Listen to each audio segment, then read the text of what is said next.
Hello there, YouTube. We are here today to discuss Capcom's recently released classic Mega Man games, part of the Mega Man Legacy Collection. The video you're watching in the background is from the Xbox One version of the original game. First thing I want to bring up with this collection, though, is that the digital version is available for a lot cheaper through, of course, the online stores. The digital version is $14.99, where the physical version is almost $30.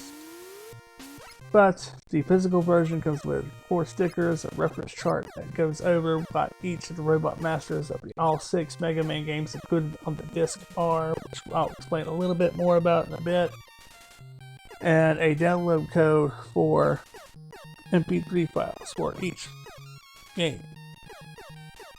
The details, or the graphics rather, did receive a bit of a facelift, but still retain the kind of a retro feel from the golden age of my childhood. You can modify the visuals a little bit to simulate scan lines that were standard for anyone who played these on the older CRT model television sets that were commonplace in the early 90s. For a more authentic retro experience, but you can also scratch the graphics out and have them smoothed out for the modern flat screen televisions as well. Personally, I prefer the stretched out full screen view because something about having the vertical parts on the sides of my display picture just kind of bugs me. Regardless of the settings that you play it in, though, the gameplay is pretty much the same. Classic, vintage, however you want to describe it, 2D platformer at every level. The game in question features a total of 7 individual levels, each with a major boss at the end. The first 6 levels you can complete in any order that you desire. This groundbreaking level system could be considered the grandfather of open mission selection in video games, a trend that continues to be popular to this day in many popular franchises, including the Grand Theft Auto series.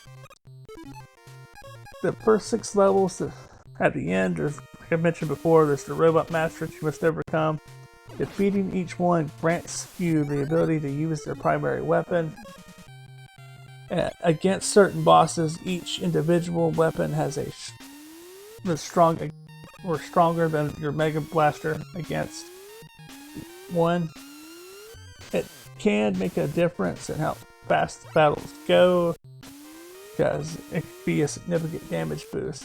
The 7th stage is considered to be the fortress of the series antagonist, Dr. Wily, and is more of a gauntlet, requiring you to go through multiple levels while fighting new bosses and all 6 of the game masters, or robot masters rather, a second time on the way to the final boss.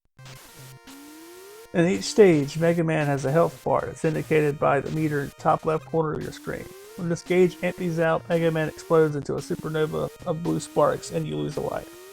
In addition, each weapon Mega Man acquires beyond the signature weapon will get its own ammo gauge to represent its limited ammo to the left of your health gauge. While you're fighting the Robot Masters, a 3rd gauge will appear to indicate the boss's remaining health. The game mechanics, of course, are simple enough. The level design and collision detection provide a significant ramp up in difficulty, which can make completing your tasks more difficult than they appear to be. Falling off the edge of the screen can also result in Mega Man losing a life, depending on the level's design. And getting hit by an enemy causes you to recoil, which can change your trajectory. If you're flying through trying to make a difficult jump, you make contact with an enemy, you're going to go back a couple of feet, and it can throw you off landing. And of course, you drop off the end of the screen, you lose a life.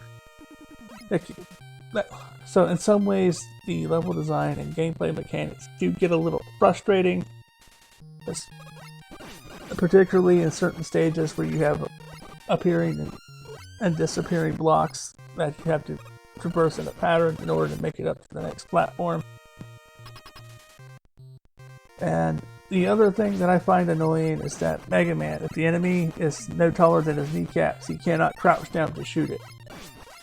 With several of the enemies, this presents a problem, as there's some enemies that you cannot harm at all until you have the right weapons that can actually reach down below to the ground level. And in some of the tighter corridors, jumping over the same enemies is a chore and it's almost impossible to achieve. It seems odd that, because Mega Man, by the end of the first game, is an explosive expert, can pick up heavy blocks over his head and throw them. He has access to scissor-like projectiles and even can shoot out at like stalactites out of his fingertips, but cannot crouch to shoot enemies below his knees. It feels kind of I don't want to say counterproductive, but it doesn't feel like it belongs. The emulator that Capcom coded to make these games work on the newer systems, however, does eliminate the need for the old password system, which can be a godsend, because if you remember playing these games in the early 90s, you had a notebook and you had to remember what the symbols were, what order they were in. And oftentimes I couldn't keep up with my notebook, I couldn't keep up with the scrap paper I wrote them on, or I didn't understand my own handwriting enough to be able to recreate the symbols and get back to where I was, meaning I ended up having to play through each level multiple times. This save feature can also be exploited though, because it allows you to kind of warp back to where you were in the event of a game over, meaning you don't have to repeat the bulk of the level. But from the nostalgia factor, I kind of don't do that personally, but it is able to be done.